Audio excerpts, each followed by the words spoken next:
Retired ఇంజనీర్ల committee బృందం కాళేశ్వరం కమిషన్తో భేటీ అయ్యింది. కమిషన్ చైర్మన్ జస్టిస్ చంద్రఘోష్తో కమిటీ సభ్యులు హైదరాబాద్లో సమావేశమయ్యారు. గోదావరి నది జలాల వినియోగంపై ప్రభుత్వానికి రిటైర్డ్ ఇంజనీర్ల కమిటీ గతంలో నివేదిక ఇచ్చింది. మేడిగడ్డ నుంచి ఎల్లంపల్లికి నీళ్లను తరలించడం వల్ల నష్టమేనని కమిటీ రిపోర్ట్ ఇచ్చినట్లు అసెంబ్లీలో సీఎం రేవంత్ రెడ్డి ఒక ప్రకటన కూడా చేశారు. అందుకోసమే అన్నారం, సుందిళ్ల బ్యారేజీలను నిర్మించినట్లు గత బీఆర్ఎస్ ప్రభుత్వం చెప్పుకుంది. తాము తయారు చేసిన రిపోర్టులను రిటైర్డ్ ఇంజనీర్ల కమిటీ కమిషన్కు సమర్పించింది.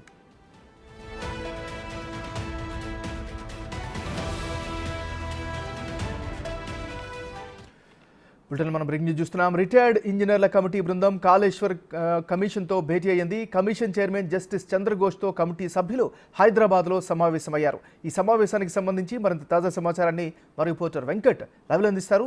వెంకట్, చెప్పండి, ఈ సమావేశానికి సంబంధించినటువంటి అజెండా ఏంటి, ఏ అంశాలు చర్చిస్తున్నారు? ఏమన్నారు, ఇప్పటికే గత వారం రోజుల నుంచి కూడా కాళేశ్వరం ప్రాజెక్టు పైన పూర్తి స్థాయిలో విచారణ కొనసాగుతుంది. అందులో భాగంగానే ఇప్పటికే దాదాపు 30 మందికి పైన ఇరిగేషన్కి సంబంధించిన అధికారులను విచారిస్తూ వస్తుంది. దాంతోపాటు కాళేశ్వరం నిర్మాణ సంస్థలతో కూడా ప్రతినిధులతో కూడా విచారణ కొనసాగించింది. ఇప్పుడు తాజాగా మొత్తం రిటైర్డ్ ఇంజనీరింగ్ కమిటీలు ఎవరైతే ఉన్నారో గతంలో బీఆర్ఎస్ ప్రభుత్వంలో ఎవరైతే అధికారులు ఉన్నారో వాళ్ళందరినీ కూడా వరుసగా నోటీసులు జారీ చేస్తూ విచారణ అయితే కొనసాగిస్తున్నటువంటి నేపథ్యం కనిపిస్తుంది. ఇప్పటికే సాంకేతికపరమైనటువంటి అంశాలపైన విచారణ పూర్తిగా ముగిసింది. ఎవరైతే విచారణ ఎదుర్కొన్నారో వాళ్ళందరి అఫిడవిట్ల కోసం ఎదురు చూస్తుంది కమిషన్. ఈ నెల 25, 27 మధ్యలో వచ్చే అఫిడవిట్లను పరిశీలించిన తర్వాత నెక్స్ట్ ఫర్దర్ స్టెప్ వేసే పరిస్థితులు అయితే స్పష్టంగా కనిపిస్తున్నాయి. అందులో భాగంగానే ఇవాళ గత ప్రభుత్వంలో ఉన్నటువంటి రిటైర్డ్ ఏదైతే కమిషన్ ముందుకు రిటైర్డ్ ఇంజనీర్ల కమిటీ కాసేపటి క్రితమే భేటీ అయ్యింది. గతంలో గోదావరి నదీ జలాల వినియోగం పైన ప్రభుత్వానికి ఒక నివేదిక ఇచ్చింది.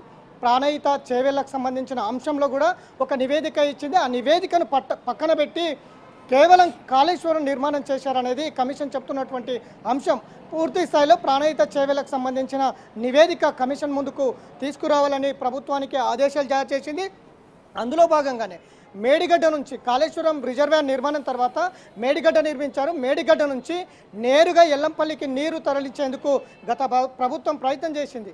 అప్పుడు గతంలో ఉన్నటువంటి ఏదైతే ఇంజనీర్ల కమిటీ అట్లా ఎల్లంపల్లికి నేరుగా మేడిగడ్డ నుంచి ఎల్లంపల్లికి నీరు తీసుకెళ్తే చాలా నష్టపోతాం, అది సాధ్యం కానటువంటి అంశమని గతంలో ఇంజనీర్ల కమిటీ బృందం చెప్పినప్పటికీ తర్వాత ఎల్లంపల్లికి నేరుగా నీళ్లు తీసుకువెళ్లకుండా అన్నారం, సుందిళ్ల బ్యారేజీలు నిర్మించారు. నేరుగా మేడిగడ్డ, అన్నారం, సుందిళ్లకు నుంచి నేరుగా ఎల్లంపల్లి రిజర్వాయర్కు నీళ్లు వెళ్తాయి. అక్కడ నుంచి మిగతా రిజర్వాయర్లకు నీళ్లు వెళ్లే విధంగా ప్లాన్ చేశారు.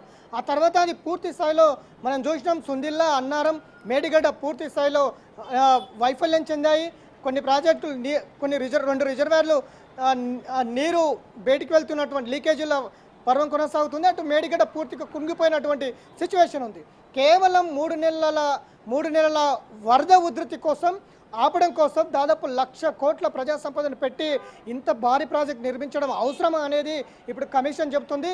ఎందుకు గతంలో కాంగ్రెస్ ప్రభుత్వంలో ఇచ్చినటువంటి చేవెళ్ల ప్రాణహిత ప్రాజెక్టును ఎందుకు పక్కన పెట్టి కేవలం కాళేశ్వరం ప్రాజెక్టు ఎందుకు నిర్మించారు? ప్రాణహిత చేవెళ్లకు సంబంధించిన పూర్తి రిపోర్టు కమిషన్ ముందుకు ఉంచాలనేది ఇప్పటికే ప్రభుత్వానికి ఆదేశాలు జారీ చేసింది. కాబట్టి ఈ రిటైర్డ్ కమిటీ ఏదైతే ఉందో ఇంజనీర్ల కమిటీ ఇప్పుడు గతంలో ఇచ్చినటువంటి గోదావరి నదీ జలాల వినియోగం పైన గతంలో ఇచ్చినటువంటి రిపోర్టు ఇప్పుడు కమిషన్ ముందుకు తీసుకొచ్చారు. దాని మీద పూర్తి స్థాయిలో డేటా కమిషన్కి ఇస్తారని కూడా కమిషన్ నమ్ముతుంది. అందులో భాగంగానే రిటైర్డ్ కమిటీ ఏ అంశాల మీద చర్చిస్తుంది, గతంలో ఏ అంశాలు ప్రభుత్వానికి ఇచ్చినాం అయినా కూడా పట్టించుకోకుండా కాళేశ్వరం నిర్మించిందా అనే దాని మీద అయితే పూర్తిగా డేటా ఇచ్చే అవకాశం అయితే స్పష్టంగా కనిపిస్తుంది. ఏమన్నారు?